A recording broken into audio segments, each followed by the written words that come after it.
1, 2, 1, 2. Hey, my name is Neil Patterson. This is the first flagship episode of my silly podcast, SUPcast, and it's in the basement of the new house. And this is a celebratory thing. And I'm here with Yeddie, a.k.a. Edward Lee, right? Edward Lee, right? Yes, sir. Okay, is that what's on your birth certificate? Yes, sir. Cool. So I'm here with Edward Lee. Born and raised. And Megan from Port Huron, correct? Port Huron. Port Huron? Yeah. Cool. The boyhood home of Thomas Edison. That's beautiful. And we're going to talk about music, life, or whatever else comes up. I'm working on a music video currently, but we're here. This is my basement. I own this fucking house. At least the bank owns most of it. And I'm here with Yeddie and Megan. And welcome. Thank you. Thank you for having us. What is Yeddie? Well, it's just me really playing drums to a looper right now that I put bass and guitar into the loops and then I trigger them as I drum. And then over the years, I've added a microphone to my face, kind of like Lightning Bolt, if you're familiar. It's just a contact mic running through pedals, usually a pitch shifter on it because I'm not the strongest singer. So it's like to add extra background noise to what I'm playing because it started out instrumental. So I was really big in the instrumental thing. But then I was like, I could sing in this and this is kind of cool. Like you get the weird like Flaming Lips voices or like Ween or the Residents do the weird voices too. Yeah. And I was just like, that's kind of cool for some stuff. And I've just been incorporating it. So do you have the pitch shifter on the whole time you're performing? Usually. Because it helps with the feedback too, or else that mic's just feeding back really. It's just a contact mic in like half of a headphone. Like just one of these headphone muffs to kind of help block everything else out. So you're just hearing my voice really. And you wear it like a mask, right? Yeah. That's crazy. Now, like, when did you decide to start this project? Back in 2020, I got divorced and moved back to my hometown, and I was like, I kind of want to rebrand my solo project, which was Yeddie in the Woods, and it kind of was just like an audio diary of my life as I would release album year after year for the 10 or 11 years I've done it, and usually I would dedicate the album to someone close that I knew or a friend or like a pet that maybe died recently. And like, it was just like, I don't know, I've been reading a lot of stuff. Like, I was like, I want to get serious about music. I want to be out there. I want to play shows and put my own brand out there. And I was like, I've been reading things that were like, well, you shouldn't release all your demo stuff. And I was kind of thinking like, this seems like a lot of demo stuff because it's all recorded on Audacity at home. It's not the greatest. Yeah. And I was like, you know, I kind of want to put a better foot forward. And then after I got the 505, it kind of was just like the tool I really needed to be more solo and one-man band because it really is a stupid tool.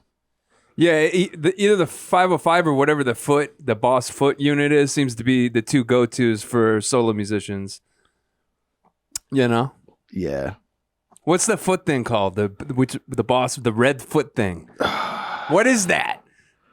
I'm not sure. Oh, it's got 6 loopers on it instead of 5 too. Oh, wow. So I got a question for y'all. And you said you want to get a little bit more serious with your music, but then this is where my question comes in. Is it hard to be taken seriously when y'all are wearing these silly outfits? And I'm a silly guy, so this is a question coming from a silly guy. I guess. I don't know. People seem to like it. I haven't really got flack for it. I like it. Because that's the thing is if you're trying to do serious music, but then there's a comedic element or a ridiculous element. I kind of feel like, well, it's the other thing too is like, I've always liked dressing up at shows.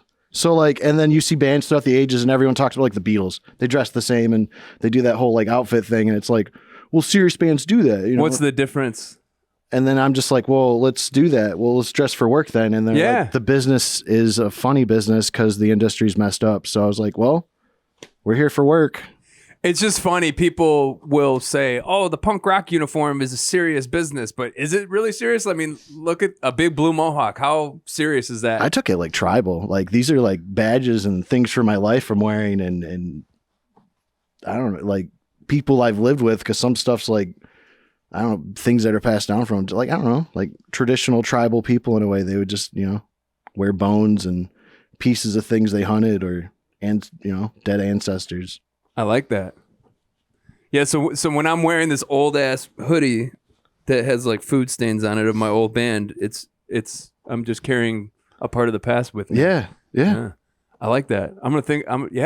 So okay, so if you're walking around with a leather jacket, and You're it's pretty serious. It's just a bunch of patches from. It's a brand new leather jacket with brand new like sewed on, very meticulously sewed on patches of a bunch of bands from the 80s.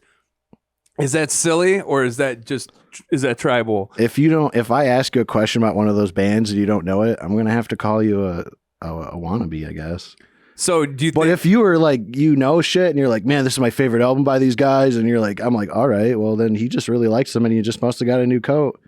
And at the same time, if they're liking it, who gives a shit? Or maybe it just looks cool, and who gives a fuck anyways? Yeah. Yeah, because people are all pissed off at Kourtney Kardashian for wearing Travis Barker's Cannibal Corpse shirt or whatever. Remember all that? Or some people just take things like Nirvana, and they're just like, I like the word Nirvana, don't realize it's a band, and they just like, let's wear that. Yeah, or because it looks cool. Yeah, or the Sublime Sun logo. Yeah, I'm sure there's a lot of kids. It's documented that wear that, and I work at a Spencer's, so I can confirm all of this. Yeah, but at the end of the day, it's a cool logo. So who really cares? Exactly. I mean, do you care? I don't care. No. Okay. Sometimes I just teach the kids. That's my favorite part. I'm like, you don't know who Wu-Tang is? It's time to find out. Wu-Tang is for the children. Put the mic closer to your mouth. Okay, I'm sorry. No, don't be sorry. I'm just trying to help so everyone can hear you. Don't be sorry. Don't ever apologize. Ever. But so say that one more time.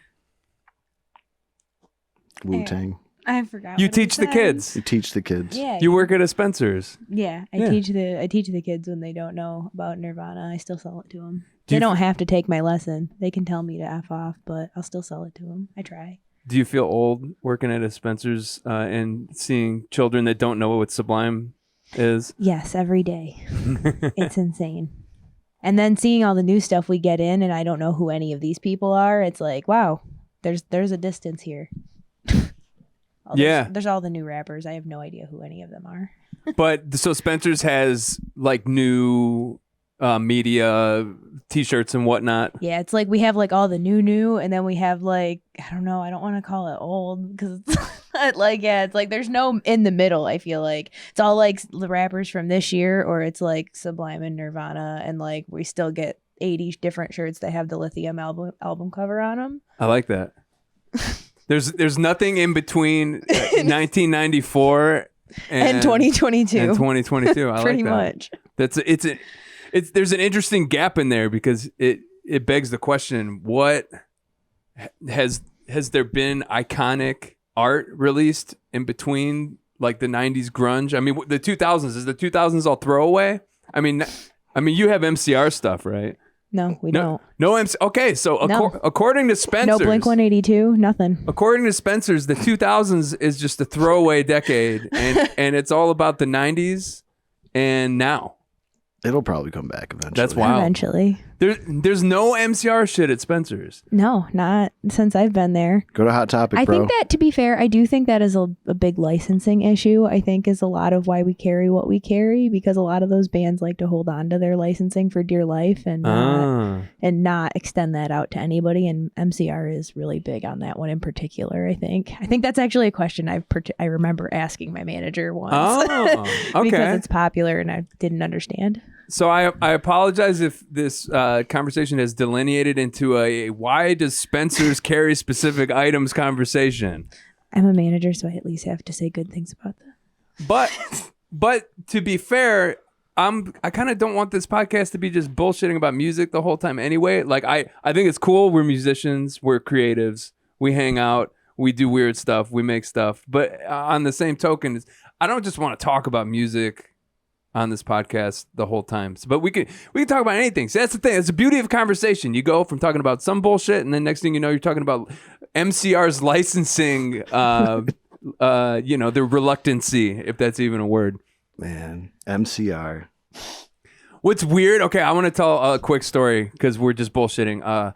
So in 2005, I was on tour with my band, and we were down in Cincinnati, Ohio, playing with a band called Foxy Shazam. And I was drinking a lot at the time, and I remember finding an iPod. Sorry, the iPads didn't exist. There was an iPod, like the big bulky one, and I was drunk as fuck, and I listened to MCR The Black Parade as I was falling asleep, and my band members actually woke me up and berated me because they caught me. they caught me falling asleep listening to the Black Parade because the band I was in, it wasn't cool to like MCR in the 2000s. We were like raging against that, which is so stupid. And that's my little anecdote about how I was caught by my band members. That's just the worst album. I'm sorry. There's other that you should have listened to the first one, or the second one would have been fine. But that Black Parade was definitely where you should have. Yeah. That's where the Are you being serious? Well, Black Parade, I'm an MCR fan. I like their first and second album. Like, I graduated when I'm Not Okay came out. Okay. I was like, this is the shit. This is it. This is it. And I love that. That was like their big pop album. But Black Parade, I just was like, I don't like, and I get what they were doing and the whole like solo duality thing and the guitar work's cool, but it just didn't pop for me. Yeah. And that's the beautiful thing about music. It's subjective. Some people like it, some people don't. Yeah, some people think MGK is the shit, and that's fine. Some people don't. Yeah. At the end of the day, I don't really give a fuck anymore. Who's that? Some people like that. Like some people like some like what's that band? They did Foot. Oh, they were like the 1960s. These three sisters. They were horrible. Their dad forced them to do music, and they put out this album, and they had some song. It was real bad. But a lot of like, I think Kurt Cobain listened to it and he really liked it because it was so different from other things he heard. But it was released in like the 60s when all this other like surfer rock music was coming out and stuff, and like the family band thing. I can't think of their name. Some people really dig Charlie Manson's music. Yeah. And some people actually dig Gigi Allen, like his music. They're like, yo, this shit speaks to me. And so at the end of the day, I'm not here to argue with anybody about what they like. Fuck it. So let's get back into Yeddie. So Yeddie, when you perform live, it's you, it's your RC505, it's loops, it's drums. It's drums. And you're yelling into a contact mic strapped to my face. And I'm wireless now, so now I can get up and run around. I've been fucking around with. So I can like I leave a loop going and I'll go out and just like harass the crowd I can now. So I've been experimenting with that when I can. That's fun. Yeah. I was like, I could just walk away and then come back, and people just like the one time at this house show in Kalamazoo, I get up and this guy comes up to me because I'm walking through the crowd just to like check it out. And I'm kind of narrating over the mic what I'm doing. I don't know if they could hear. Sometimes it's not audible with the weird effects on it and the delays. It's just like you can't necessarily make out what I'm saying. And he's like, is everything okay? Is there something wrong? I'm like, no, I'm just checking everything out. This is cool. It's part of the show, dude. Yeah, everything's fine. We're doing good. Now, so you went back to Port Huron, Michigan. Okay, tell people about Port Huron, Michigan. People don't know. I don't even know much about Port Huron. Port Huron's right at the mouth of the St. Clair River, so right at the bottom of Lake Huron. It's the other bridge to Canada, the two blue water bridges to Canada. So we're a border town. I guess it's the infrastructure of the roadways is the worst in the state, I've been told. Oh. Yeah, like our downtown's ridiculous. Recently. There's like four lanes of road downtown when there should only really be a couple for more foot traffic, but it's just a big there's people in town like that speak up about it, and like it is ridiculous because we've had a lot of cars go into buildings. That's what we've been known for. I feel like yeah, there's like what's the reasoning? How does something like that happen? Just bad design. The roadways are all designed bad. Traffic has been bad. There's all people. The road rage is insane because there's always insane amounts of roads blocked off for inexorbitant amounts of time. I think it's part to do with like I know the one way we go down 7th Street, the lights are so messed up that like if you don't do it fast enough and cheat the speed limit, you're gonna hit every light. Like 4 lights in a row within like a mile. Wow. And you're like, who built this city? Yes. But not rock and roll. It's a pretty place though. It's right on the water. It is pretty. And it's like I wish the downtown would be operated. There's just a lot of internal struggle between like I guess the realty that has a grasp on the city, and then like the people themselves don't have a lot of money to even buy businesses downtown, and then just the lack of advertisement from the city for downtown the businesses run. I mean, it's building up now. We have a downtown that could be beautiful. It's been building up since I was young. It is definitely like it's become more of a thing. But everything always could be better. Yeah, I don't know. I mean, ain't that the way with cities? But it's better. It's better than it was. It's come a long way, and it's still coming, and it's nice to see how much better it is from how far it's come from where it was, at least. Thomas Edison is known for hating the town. There's some quote. Whoa. Some quote about it being like a dirt town of awful I hate my people hometown. or something. Yeah, It's his hometown. Yeah, he would never come back. That's the other thing too, is with a lot of those towns like Port Huron, you got Marysville and then St. Clair, Marine City. Well, Thomas Edison worked on a train, so his train would go up and down those cities usually when he'd work on the caboose or whatever. So like they kind of every town would kind of claim that, but I think there actually was a basement he had exploded some experiment in that he lived in Port Huron. He was cooking meth. Yeah. He was cooking. I don't know if you know that about Thomas Edison. Fact. The original Eisenberg. The original Walter White. To WW, my star. Go ahead, though. I like what you were saying about, I interrupted. Thomas Edison. Yeah, they just basically claimed that, like, because he went through we got to use it for, like, touring, bring people in, like Thomas's boyhood home. So kind of a lot of cities adopted it. How many cities claim that I'm not sure. they're the birthplace or the exact number is unknown, but it's quite a few if you drive along that coastline. If you ever need to know anything about Thomas Edison, there is no shortage of museums dedicated to his livelihood. What if in Thomas, that 50-mile radius? What if Thomas Edison was like Dr. Manhattan in the Watchmen universe, and he just was like multiplied and working like simultaneously in all of those cities, and no one knew that he was like an alien life form? Yeah, that's how he took out Tesla. He used Tesla's technology to do that. Oh yeah, that's another twist. He used Tesla's technology to become Dr. Manhattan. Yeah, it's not even noble. It's just devious. Exactly. What a jerk. I heard he was a jerk. Yeah. Thomas Edison killed an elephant. Yeah. Did you know that? He purposely killed an elephant to prove that Tesla's current was dangerous, even though it wasn't. I think he electrocuted I could that be elephant. wrong. That's sad. My information could be wrong. Okay, I don't know everything. I'm not Google. Well, that's the thing too. But this is some of the stuff I kind of vaguely remember from what I absorbed. Thank you. Right. We're reciting stuff that we've picked up along the way, but like whether it's factually true. I'm not a scientist. Yeah. I just watched an episode of I'm a clown in a suit. So let's get into this video that we made. I drove up to is it Port Huron or Port Huron? It's Port Huron. It's Port Huron. Port Huron. It's like named after like the tribe. Like that's the other thing. There had to be a lot of American tribes that like all the areas. That area, like American waterways in general, like are just hotbeds. But like I heard there was like a road through a mound in Port Huron, and maybe that's why there's so much like dissonance with like the people and just like things not working right, because there's like this Indian curse on it, like maybe. Bad juju. Yeah, but even like what's that island here in Detroit that people can drive on? Belle Isle. Is it? Yeah, there was like some Native American snake queen that was buried there or something. I was reading some lore on, but there's a lot of like Native American culture that was up and down this waterway that we displaced, I'm sure. Oh yeah, we're terrible. Yeah. But what a beautiful people.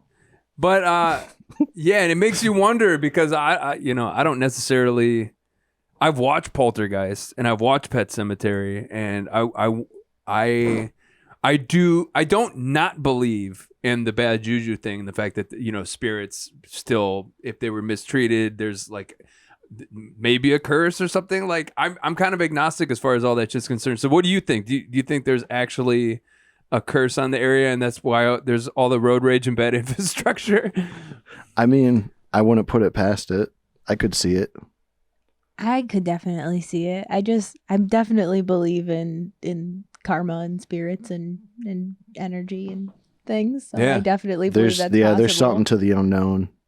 Well, and the thing is, I think life would be boring if we didn't put a little bit of. So I'm like, I don't know what I believe in, but I believe that there's stuff out there that I believe that there's stuff. I mean, there's magic. Exactly, there's stuff. There's magic in music. There's magic in music. It helps people with depressing thoughts all the time. That helps them escape traumas they're going through sometimes, or even just like actual different change in frequencies. Like literally, like there's music for cats for car rides, so they don't freak out. And I was like, that's not a thing, and it is, and it totally works. Is it magic or is it science? Well, I mean, it's magic. Who's to say science isn't magic though? Maybe science is magic. Magnets, how do they work? Yeah, fucking magnets. Just because you know do how they it work? works doesn't make it not magic. Yeah, and that's where I side with the Insane Clown Posse because they defended. No, they defended that song, and they're just like, "Yo, like we know that there's a scientific explanation for magnets, but the whole song is just about the wonder and the possibility that that magic does exist." Yeah, but I just want to hate on it. Let me hate on it. Damn it. Well, the funny thing is they had a redemption arc. Everyone hated on that song when it came out in like 2011 or whatever. Oh yeah, SNL like lampooned it, but at the end of the day, but it's magic. It is magic. It's magic. I believe in fucking miracles, but at the end of the day, like 6 or 7 years later, ICP had this big like redemption arc where they were on a bunch of podcasts and people were like hip hop legends, the Insane Clown Posse. They did like the Breakfast Club and they did No Jumper, even though that's not like, dude, that's not really prestigious anymore. But they did this whole like fucking victory lap where everyone's like hip hop legends, Insane Clown Posse, and I just love that. I love that. I love that you can be a group that's hated and then 10 years go by and people are just like geniuses, you know? Yes. And that's happening with new metal right now. Are you noticing that? No. People are straight up. There's like a new metal resurgence. Yes. I like Slipknot, but some of that stuff was just kind of cringy when I was back in the day, just like, ugh. Like Cold Chamber, but like Mushroom Head, I kind of wasn't so keen on. Yeah, we're not allowed to talk shit about Mushroom Head on this podcast. I'm not. They can do their thing. No, I'm not. We used to make this joke because Mushroom Head's from Cleveland, right? And every time I would get up on stage, I would say the first rule of Mushroom Head is you do not talk about Mushroom Head, and that was all I said. Yeah, because in a weird way, Mushroom Head is like the Fight Club of Cleveland. It's a bunch of, I don't know, a bunch of fucking sweaty dudes in a basement. Yes. No, I actually know the singer of Mushroom Head. So he was in a band that I used to play with back in the day. I toured that Mansfield, Ohio penitentiary, and then I learned from one of the tour guides they do like some big metal concert there during Halloween. There's like this middle room between the cells that's glass, and he was like, yeah, usually Mushroom Head plays here, and I'm like, oh, that's sick as fuck. Yeah, what the fuck is it called? It's a festival they do every year in Mansfield, Ohio. It's called like, it has something to do, it's called Incarceration. Okay. Oh, but it's ink, like tattoo ink. Yeah. They got some tattoo artists there too? Incarceration. I've seen flyers for that. Yeah, I'm pretty sure that's what it's called, which it might not be it. I don't fucking know. I'm almost positive I've seen flyers for that. Yeah, but I don't know if it's the same thing. Oh, is Incarceration in Mansfield, Ohio? That's a question. So, yeah, where are we at? Oh, this video. We were talking about the video. This is the thing about the podcast. Sometimes we have brain farts. So this video. What's the title of the song? I'm gonna check the levels while you explain. Oh my this. god, I gotta. What's happening? Oh no. God. Boom. Okay, I just want to make sure it's still recording. God saves his silliest battles for his silliest clowns. You messed that up. Damn, I did. See it? God saves his funniest battles for his silliest clowns. I think you still Damn it. backwards. God saves his silliest battles for his funniest clowns. There you go. So that's the title of the video. Yes. And Just like that, the entire thing.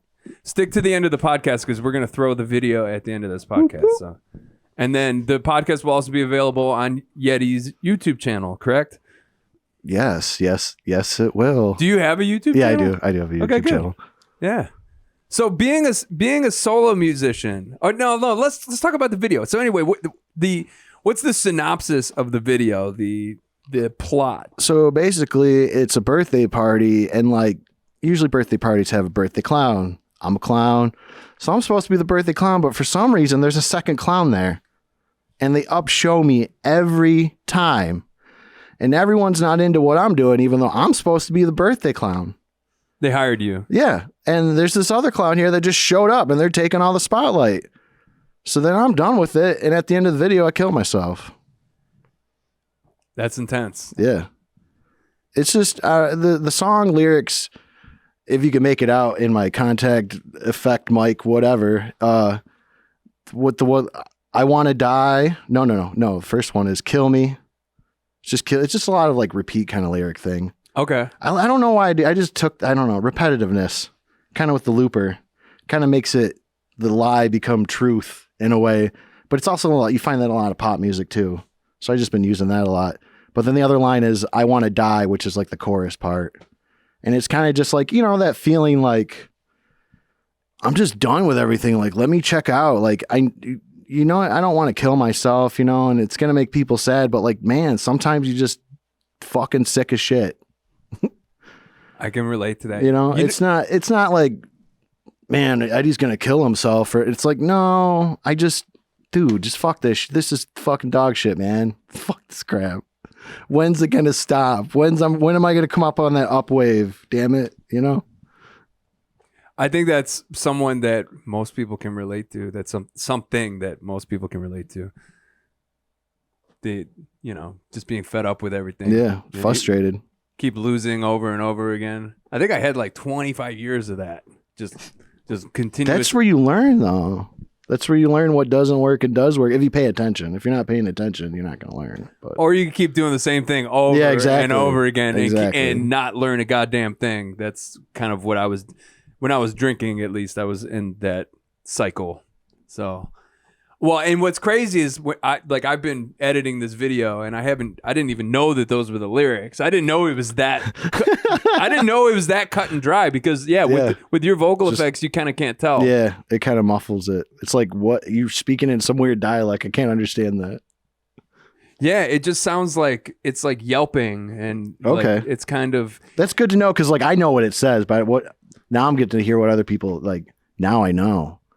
I know. Well, because but it evokes a feeling, and definitely I think the visuals that we got from the birthday party thing, it's a really surreal. There's kind of an underlying like dream quality to it, and there's kind of you casted the birthday boy great. Barbara Jean's son.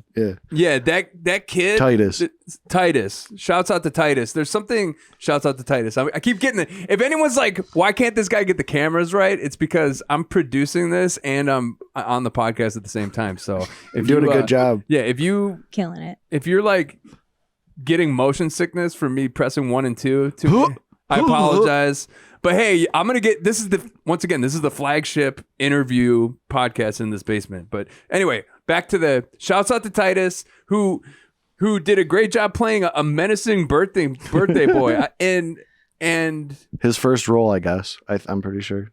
Yeah, but just some of the close-ups on his face, and there's also, I don't know if he tried to do this, but while I was filming the live performance portion of where you're playing the song and everyone's kind of gathered around you, he just stood there still and just stared at you. And did you know that? Did you notice that was happening? I noticed that after, like when I reviewed the footage, and I was like, that's kind of works though. No, it totally works because everyone's having a good time and you're performing and he's looking at you like, I'm going to hurt this person. I feel like it was like, I don't want to waver. Like it was kind of like that, like teenager thing. Like, I don't want to put my hands in the air and look like a silly idiot like the rest of these idiots. Yeah. But at the same time, like maybe he did do that on purpose to like give that. Because I thought everyone was just going to do the wave thing, like, it's a concert, fun time. Well, if you watch, but it totally worked. Yeah, yeah. If you watch the video, it ended up working really well because I have so many shots in. Excuse me. The performance footage of you playing of it, just where I just put the camera right on him because he looks like fucking sinister. Yeah, and it works because you got to watch the video to find out what happens. No spoilers, but he ends up doing stuff to you. Yes.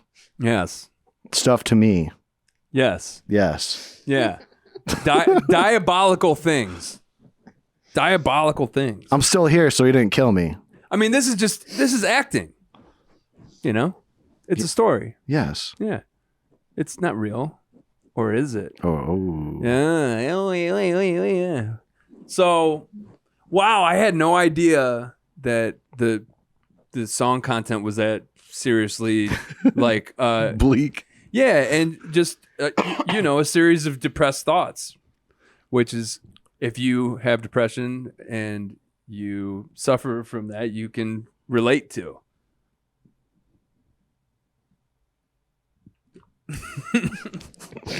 Yes. Yeah. And I think a lot of artists and a lot of creatives were, I don't know, we're the gifted kids growing up, or we're special, or, people say your art teacher tells you, you could do great things. I don't think that's... Did that ever happen to you? Well, yeah, but like I feel like everyone can if they put in the time, because if you put in the time to practice, you can hone your skill, and everyone's got like their own style. Like you may not think you're artistic, but you got to do it. You got to develop it. You don't just pick up a guitar overnight. You got to learn the chords. You got to learn to strengthen your fingers. You got to, Yeah, but kind of where I was getting at. Oh, sorry.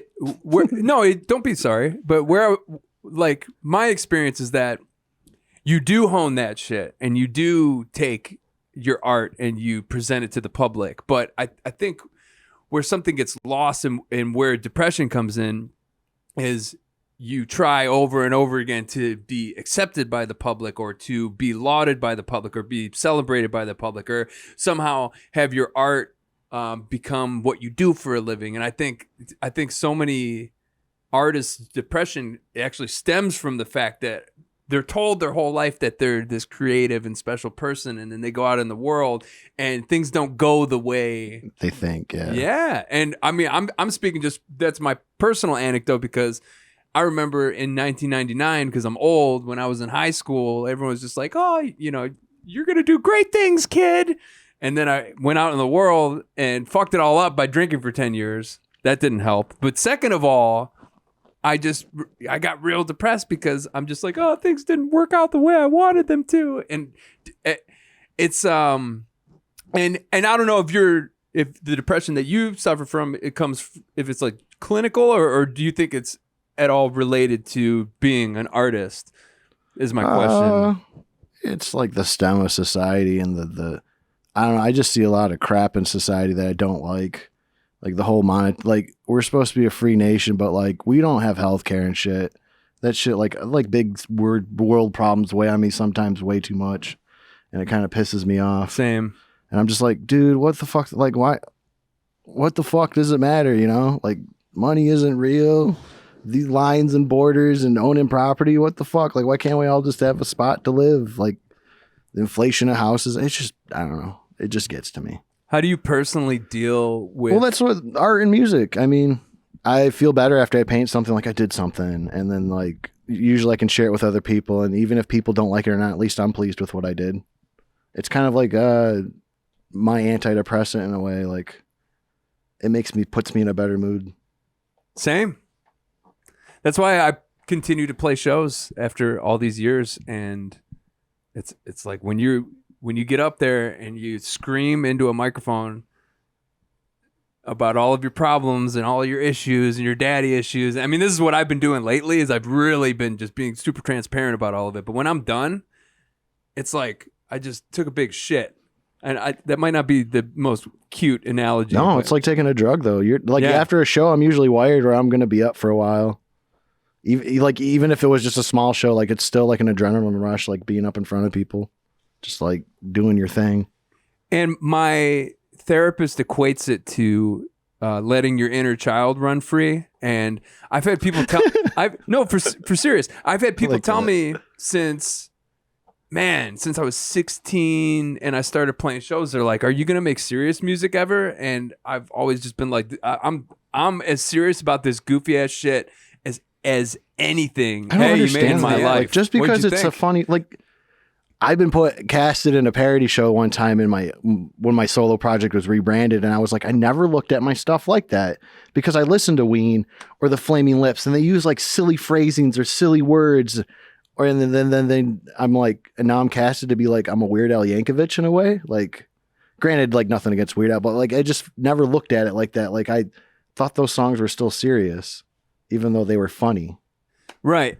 And shouts out to Weird Al, because the stuff that he did, that Dare to Be Stupid song, like Mark Mothersbaugh from Devo, because it essentially was parodying Devo, Dare to Be Stupid. Yeah. Like the Devo guy was like, this is better than anything we've written.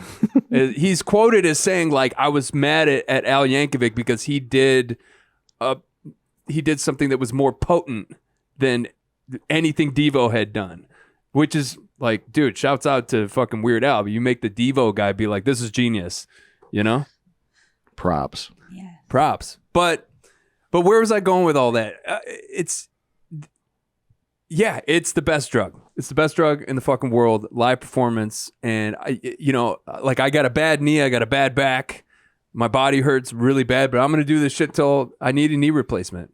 I'm going to walk around with a fucking knee brace. Yes. Yes. Sitting up there in a wheelchair playing guitar still, rolling around. Are you an Andrew WK fan? I haven't gotten real heavy into it. I mean, I know he's from New Baltimore, isn't he? I think Ann Arbor. Ann Arbor? Oh, okay. Yeah. I knew he was Michigan.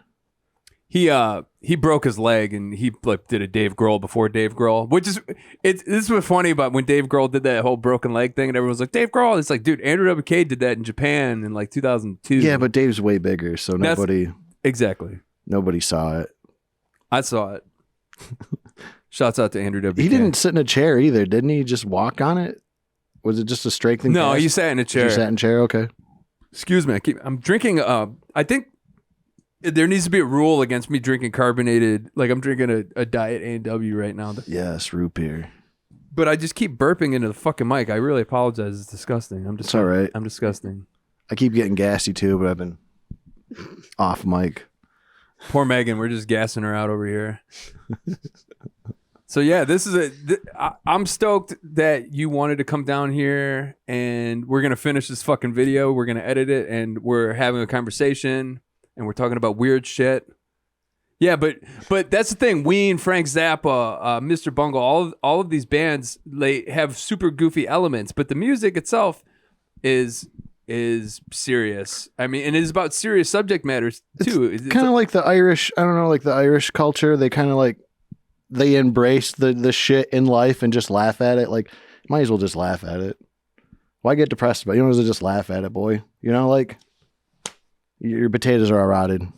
That's the way it goes, you know, like, luck of the Irish kind of thing. I don't know. You know, just like that.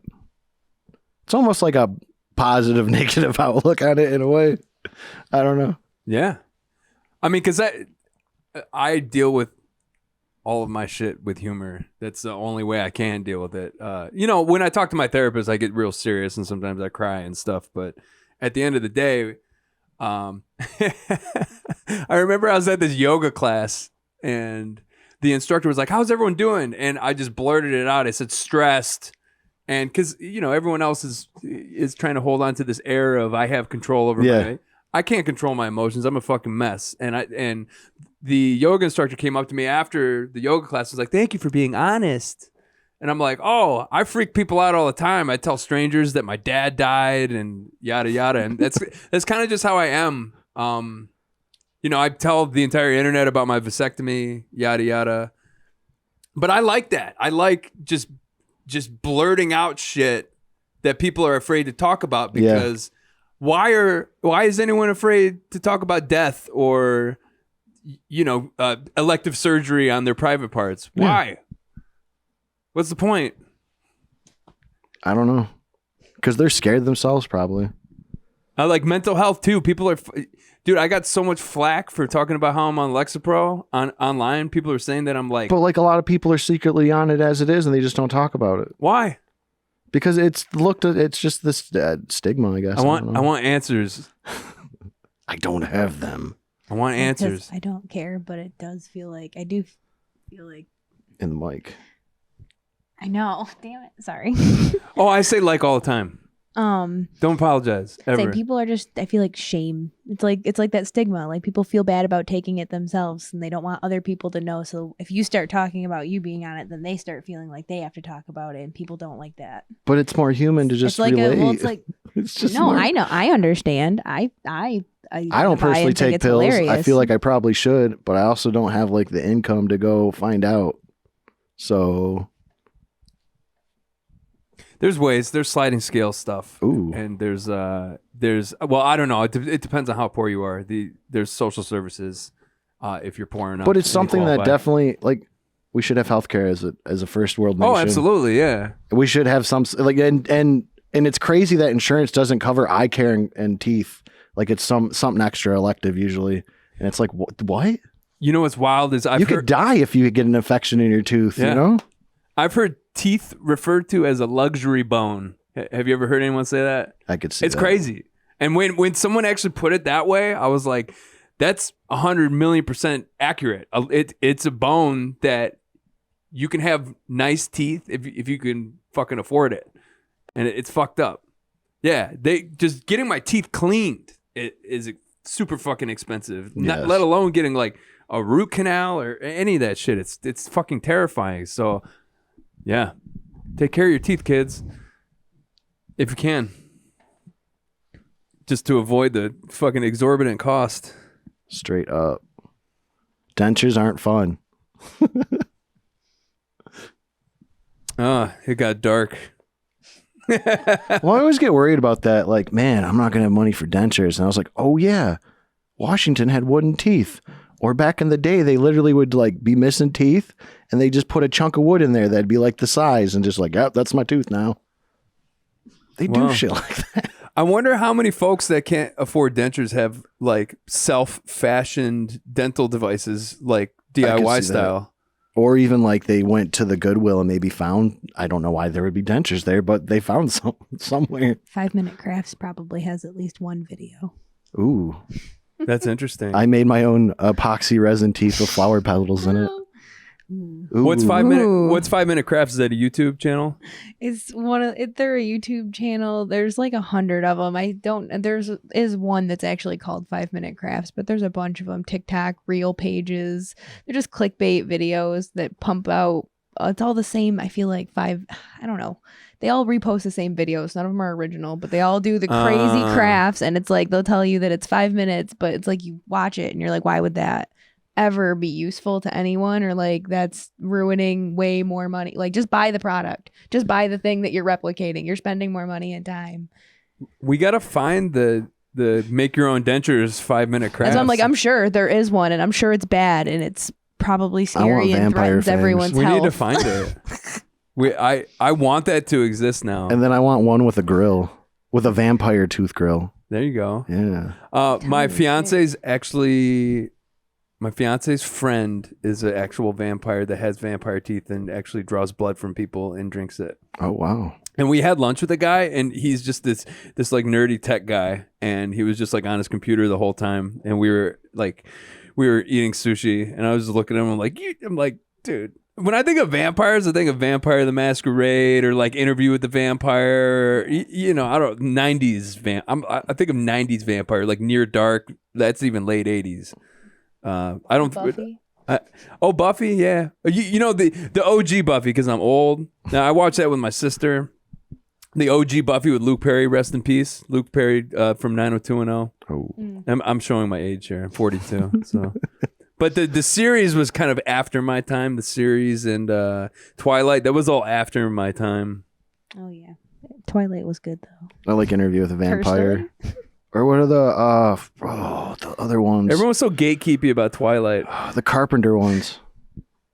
The Carpenter Vampire. Oh, John Carpenter's Vampire? Yeah.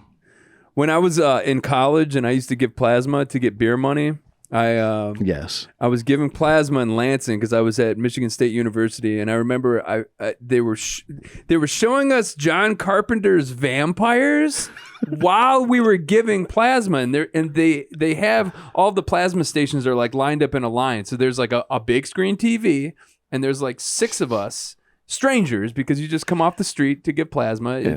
And I'm sitting there giving plasma, and I'm watching John Carpenter's Vampires, and then I pass out.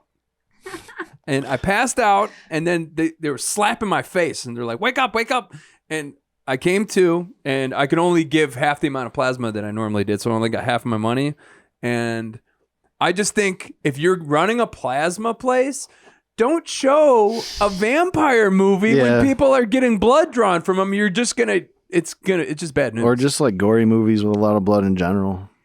And the staff of that plasma place were just like, yeah, we're gonna put on John Carpenter's vampires and let's see who passes out, because they were running bets. Yeah, and it was me. I passed out. So that's my John Carpenter's vampire story. But I don't remember. Was that movie good? Another subjective question. Subjectively speaking, I feel like it's probably definitely of its time. It'd be entertaining. I feel like for sure. I feel like I watched it a couple years ago, and I wasn't too like, you go back and watch things, and you're just like, that didn't age well. Like I was big into Beast Wars, which was like on in the morning in like 2000s or late 90s. Yeah. And it's like that. I hate CGI stuff. Like Pixar looks good, but then there's like some of those like Barbie movies, and you're like, that's shitty CGI. But this this is like, yeah, it's just real bad CGI. And I went back to watch it, and the dialogue's just not good either because it's a kid's show. It's just like not of substance really. It's just real vague stuff. Like, let's go to the mountain and fight Megatron, and it's not that good. But I was like into it. Megatron's Transformers. But they were beasts though. It was like the... Oh, it was Transformers. It was Transformers. Oh, yeah, Beast Wars. Yeah. Okay. So it was a Transformers spin-off. He was a, yeah. CGI. Yeah. Right. And it just wasn't good. Have you ever seen the movie Monster Squad from the 80s? Oh, I think I've seen it. There's like a teenage monster in it. No, they make friends with Frankenstein, the kids. Okay. And then they fight. It's all the Universal monsters. So it's Dracula, it's Dracula, Mummy, Wolfman, and Frankenstein. And then Creature from the Black Lagoon. So they pretty much Universal's like, we have the rights to all these monsters. Let's put them all in a kids movie, and these young kids are gonna have to fight the monsters.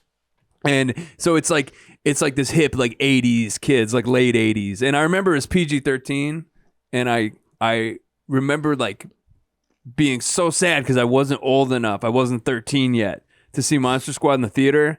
But it was one of those movies that when you see it and you're a kid, it's so amazing. And then you see it when you're a little bit older and it's fucking terrible. But then something happens. You wait another 6 or 7 years and you see it when you're even older than when you rewatched it, and it's amazing again. I don't know.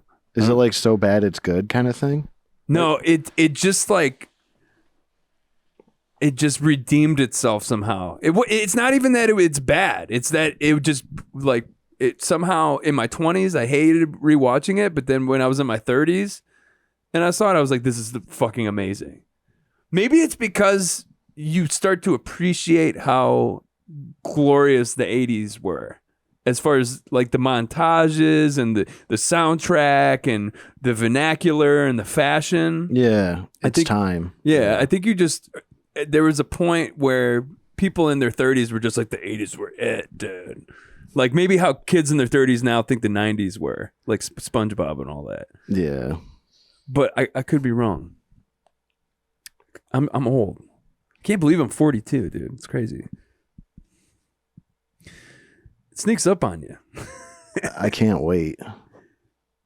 I hope I'm still doing what I'm doing and able to. Yeah, why not? I mean, what else are you doing? Just as long as you can. What else are you doing? Just as long as you can feed yourself and have a roof over your head. I mean, you can even be homeless. I lived in a van in California. It was weird, and it was all in the name of I have to get my art out there. But I'm glad to be here now. I can't even believe that this is our fucking spot. It's insane. Yeah. Doesn't seem real. We're lucky. Yes. Yeah. Shouts out to Allie. We're lucky. That's what I was trying to tell my mom, because my mom has a very negative slant on everything. Like, she just got over COVID and she's 74 years old. And I'm like, you got to be grateful. Like, you have lung issues and you survived a virus that straight up kills people with lung issues. And she's just like, oh, my plumbing, or, oh, I still have the sniffles. She's like, just always pissed off about something. I'm like, you're not dead. Yeah. Yeah. We were watching this show last night called Beef on Netflix. And the husband of Ali Wong is really annoying because he's always talking about, you need to write in your gratitude journal. And, but I don't know, gratitude helps as to combat the depression stuff. I mean, art helps, but I think trying to look at what is around you and being like, this is amazing. Yeah. I think that helps. Are you able to do stuff like that? Yeah. I kind of, ever since the separation of my ex-wife and moving back, I have a jam spot at the Schwank Soundstead, and it's my studio too, and I'll sleep down there. It's cool. But then I got a room, so I'm like kind of like between two places, and I don't really have a place for myself. So it kind of makes me depressed that like, man, I wish I just had a kitchen I could, just make a mess in and not worry about like having to clean it up right away because my brother needs it or because there's other roommates in the studio house and stuff. And like sometimes I get really depressed about it, but at the same time, it's like, man, it's crazy that I still have like space to jam and like places to do my art and a place to lay my head, and I still have a paycheck and I'm still getting by, like, and doing art still. Yeah. And that shit doesn't exist in California. I can tell you firsthand, like a jam spot. People rent that shit by the hour out there, unless you own a house. And who can afford a fucking $600,000 house out there? So people in the Midwest, we kind of got it good. It's getting more expensive, but it's somewhat affordable to actually have a space to do your art. So shouts out to the Midwest. Shouts out to being grateful for the shit that we have, y'all. Grateful. Yeah, grateful. Woo, grateful. Whoop, whoop. Shouts out to this. Shouts out to my empty piss jug. Woo, piss jugs. The toilet down here is broken. So Allie's like, I saw your piss jug. I'm just like, what do you want me to do? Go upstairs every time? Because when I'm down here editing for like 8. I've had piss jugs. 8, yeah. I didn't want to go upstairs to pee. It's part of being a musician, I feel. I'm busy, all right? Yeah, I'm doing... Dude, I need to get like a water bag for like, dude, that'd be funny. I'm going to do that now. It's a skit now. It's going to be a skit. It's going to be a water bag for your leg for the studio. And like a reverse camel bag for pee. Like a catheter. So you don't need to, but you don't need to stick it up your pee hole. It's going to be convenient. It's a little tip cover thing, like a condom. And you just pee in it while you're working. That's just an external catheter. Yeah, whatever. Yeah, same idea. Okay, I thought when you said catheter, I just assumed it's going in my pee hole. There's internal and external. Okay, the external go on like a condom. I wasn't aware. And it is just a hose. Thank you, RN. It was a CNA at one point, actually. Oh. I got a medic on my team. Yeah. Okay. I never actually got my certificate. Don't give me that much credit. Yeah. Well, I just did all the work. Shouts out to Ron. Ron's a nurse's assistant. Oh, wow. He's on the floor 12-hour shifts doing it. Props to him. There goes my hero. Yeah. He's a hard-working dude. Shouts out to Ron. Shouts out to anyone in the healthcare industry making. I worked in the hospital in a kitchen while COVID happened, and I was like, "Oh man, we're gonna get off work," and I'm like, "Damn it, I'm not." We work in a hospital. We had a salad bar in the hospital, and like not until COVID hit did I think that was bonkers. I was like, "Wait a second," because we stopped the salad bar because of COVID and like transferable germs. I was like, "The hospital already is a petri dish of germs. Why would you want a salad bar there?" Why? When my mom was getting a lot of stuff done at U of M, it was always like on a different floor than where they had patients and whatnot. So we were in the basement, but that was also where they had the operation room too. That was in Lapeer. Yo, that's crazy. So it was not on top of whatever. If it gets out, it gets out because it needs to be changed.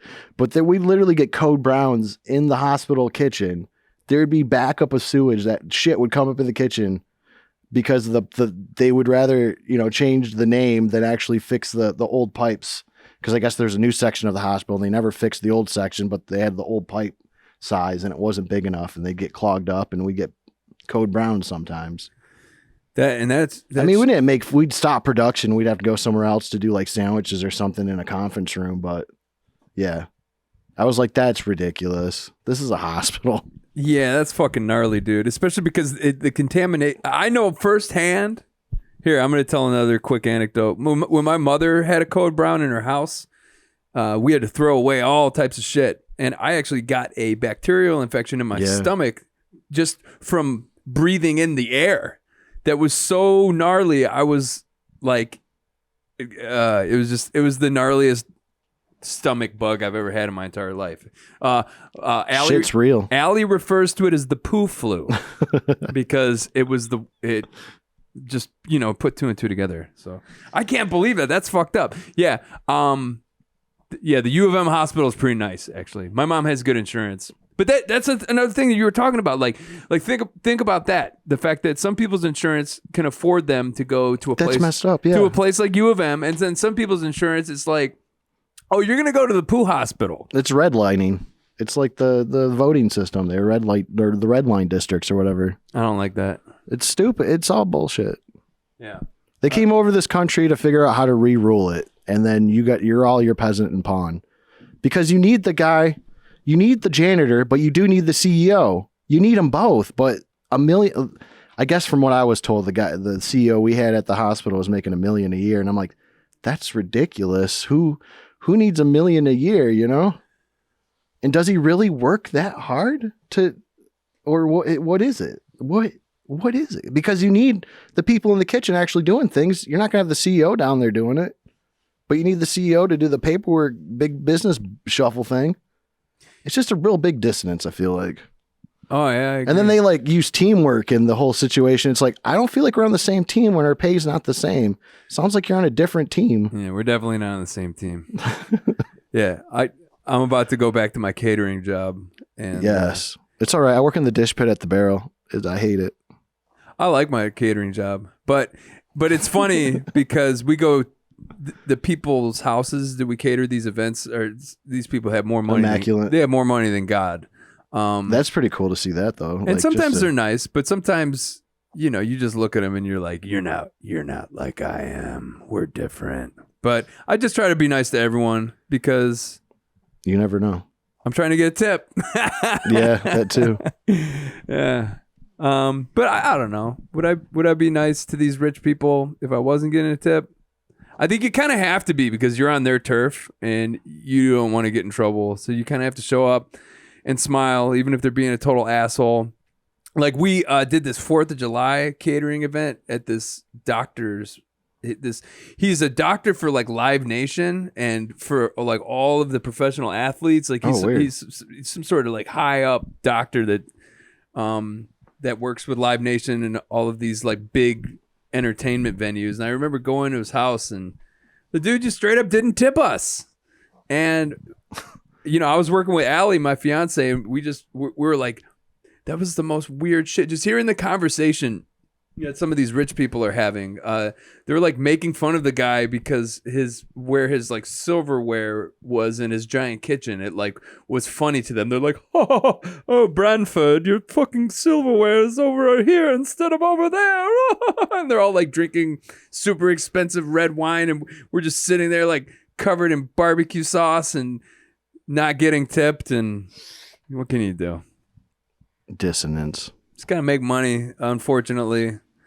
Gotta live. It sucks. What can you do? But hey, we have art and we have music, and some of us. That's right. We still got the freedom to do art. Some of us are on a little bit of drugs, and you know, I'm gonna get some pizza later, probably. Jets. Yeah, how'd you know? I know you like Jets. You know, I like Jets. Came over to the video recording. You guys getting? Because I made comment, we're getting pizza. Is it Jets? Because he's a fiend. I'm like a fiend for nicotine. What Jets pizza? But I need Jets. You know what I mean? What pizza do you get? Jets. What's your Jets order? Yeah, but what do you get? Oh, I'm just boring. Pepperoni. I get 2 pepperoni slices and a side of ranch. The problem with me is I have self-control issues. I'm an addict. I've talked to. It doesn't matter. Anything that brings me pleasure, I do too much of. Like if there's a bottle of Vicodin in the house, I will eat the entire bottle very quickly. If there's like a pint of ice cream, I will eat the entire pint of ice cream. If there's alcohol, I don't drink, but if I had one drink, I would drink the entire bottle. Yeah. Yada yada. So with the Jets pizza, the way I govern my ability to eat the whole damn thing. You're responsible addict. I have to get 2 slices.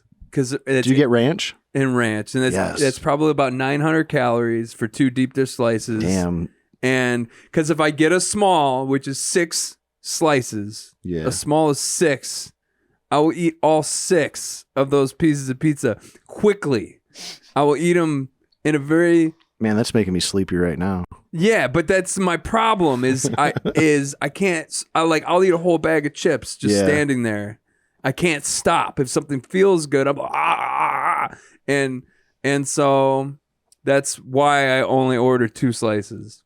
Good choice. Because I have a slow metabolism, and if I eat a small piece... Okay, for example, when I came back from California, I gained 27 pounds in 3 months because of Jet's Pizza. Yes.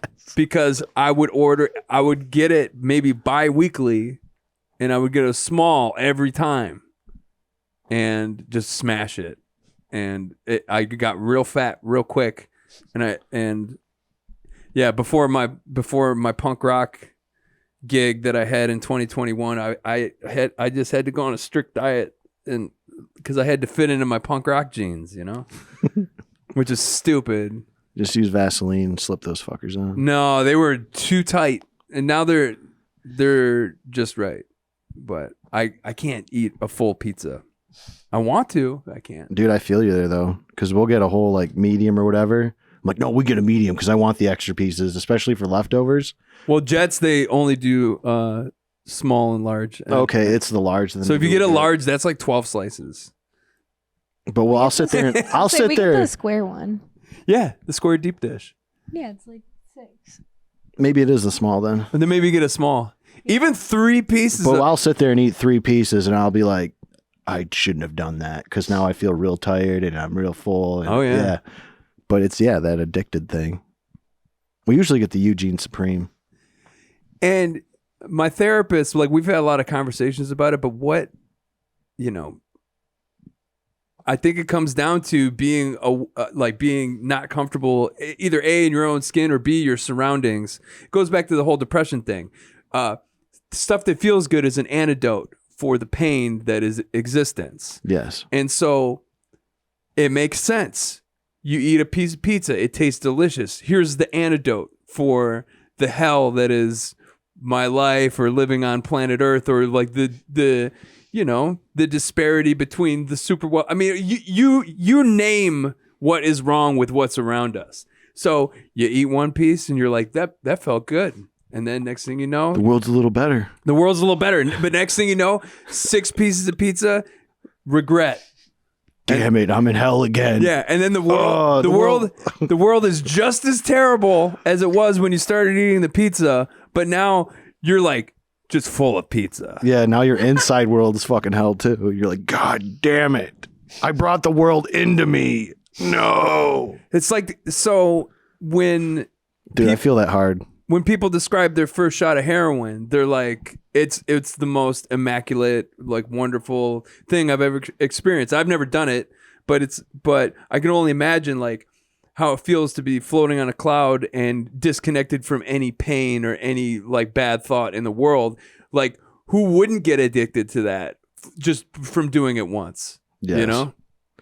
And that's the big thing with like the war on drugs is like, you're not treating the problem. The problem is, why are people taking drugs? To escape the reality they're in. Exactly. Yeah, and it feels good. Yes. And well, that's the other thing too, because it has so much to do with the person's internal cranial makeup. Like if it hits the right button in their brain, they're gonna not be able to not do that. And that's why if I have one beer, I'll have 27. Yeah. If I have one A&W, I kind of want to stop because I'm just burping into the mic. So yeah, we're probably at an hour right here, huh? Yeah. I like this. I like this conversation. I'm excited. Yeah. Okay, we're at an hour and 7. So let's intro the video and let's talk once more about Yeddie and any upcoming shows coming up. Or yes.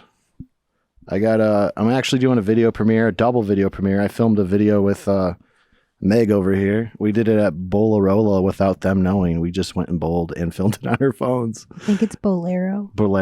Oh, in Royal Oak? Yeah. That's a cool bowling alley. It's got a very retro feel. It's a good place to shoot a video. I would love to play the lounge too. I saw Market there live, and that was so fitting because they have like that retro sound.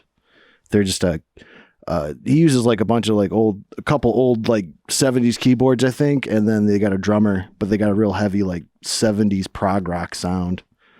Just 2-piece. And then even the drummer, I saw him up there, he's got a microphone with What's the group called? Market. MRKT is how they spell it, like without the vowels. Okay, cool. They're actually out of the Outer Limits label. That's where they got their record pressed out of, and I think they're on that label. So that's like a Hamtramck based label? Yeah. I didn't know. Yeah, I thought it was just a bar, but it's a record label and stuff. It's a bar. It's a record label. Outer Limits. Wow. I remember seeing, because I'm old, I saw the amino acids as a part of the Metro Times blowout at the Outer Limits in 2003. I think they got kicked out of the Roach bar in Port Huron. Like they breaking something on stage or something. The Roach didn't like them. Oh, that's just rock and roll, baby. Yeah. That's kind of what the amino acids do. They break shit, and it's fun. It's one of the best live shows you'll see in Michigan, and beyond. Ooh. I think. But so a double video premiere with that video and the video I got you to do for me at Moe's Deli in downtown Port Huron on May 26th. It's a Friday. I'm gonna have a DJ there to hopefully play some tunes, and then we'll premiere the 2 videos. And I think Moe's Deli will be open for sandwiches. Oh shit! So you probably don't want to premiere the video on this podcast then. No, it's fine. But then it'll be out in the world. Oh yeah, that's fine. I don't know about it. We'll have to talk about that. So the video might be at the end of this podcast. The video, maybe just a snippet. Maybe we'll just show a little taste. Maybe there'll be a teaser. Ooh, okay. I don't want to No, I got you. Bust the premiere nut. But at the same time, like I'm not that big to where it really freaking matters. I feel like either, because like. But if people watch this podcast, they're gonna see it early. You wanna like build it up. Getting serious. Maybe we'll do a teaser at the end of this and not the full video. I'm sorry, guys, I ruined it for you. Maybe we'll, because I didn't know that we had until the end of May to get this thing done. Just coming out to ruin it.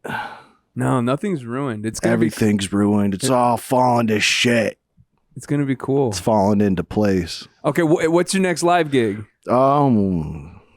It'll probably be my CD release at the Roach June 8th, and then I'm working on getting a date June 9th, hopefully in Kalamazoo or between Kalamazoo and Chicago, because I have a date June 10th at the Drunken Donut in Joliet, Illinois, which should be pretty cool.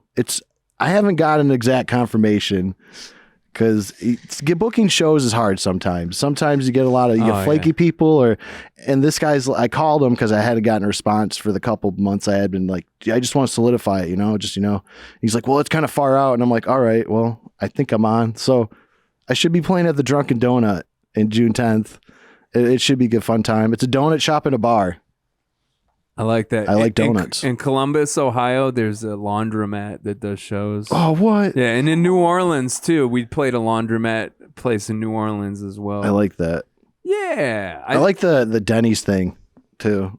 That's funny. Yeah, shouts out to Wacko out in Cali. Well, did you know the other band that did that? Like, I think there's a band that did it before him, and it wasn't as popular. Yeah. But the one that they did, they literally just booked it. And then Denny's didn't know what was going on. It's a hardcore band, the What the Fuck Is Up Denny's. Yeah. Did it first. They did it first, but that was closing, and they had got the permission to where Waco, was it? Wacko. Yeah. They didn't get permission. They just rented it out like they were going to do a party there, like some, restaurant family party, and then a show just happened. Yeah. That's the cool Denny's part. was pissed at Wacko. Yeah. But they... Worth it. They did a GoFundMe, and they got a bunch of money to fix the broken stuff. Oh, man. Yeah. But it put them on the map for sure. It's shouts out to Zoin and New God is the new name. They're not Wacko anymore. Oh, okay. But it's some crazy shit.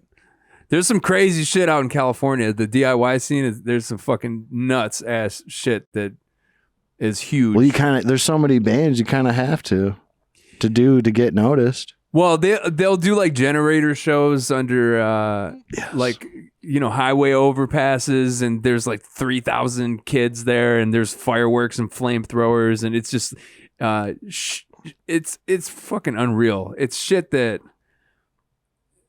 you just kind of have to see the footage to believe it. Yeah, and then the cops come break it up, and kids get like tear gassed in the face, and tear gas canisters and billy clubs, and it's just it's nuts. It's like we're talking about thousands of kids. Crazy shit. Sick. Yeah. Sick. Sick.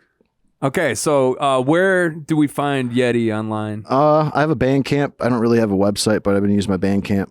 www.mi, like Michigan, Yeddie, YEDDIE.bandcamp.com. Is there any underscores or just MI Yeddie? Just MI Yeddie. Michigan Yeddie. We're here with the Michigan Yeddie in my basement. Whoop, whoop. Cool. Well, we're stay tuned. We're gonna show you a little teaser for the video. We can't put the whole video on this podcast. We need a premiere, man. Okay, I'm gonna hit 1 and 2 a whole bunch of times. Thanks y'all for being here. This was a podcast. We recorded a podcast.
Sign up for the $5 tier on Patreon. $5 and up, you get to see everything we do as we're doing it. Be a part of this community and help this shit get made. So that's my spiel.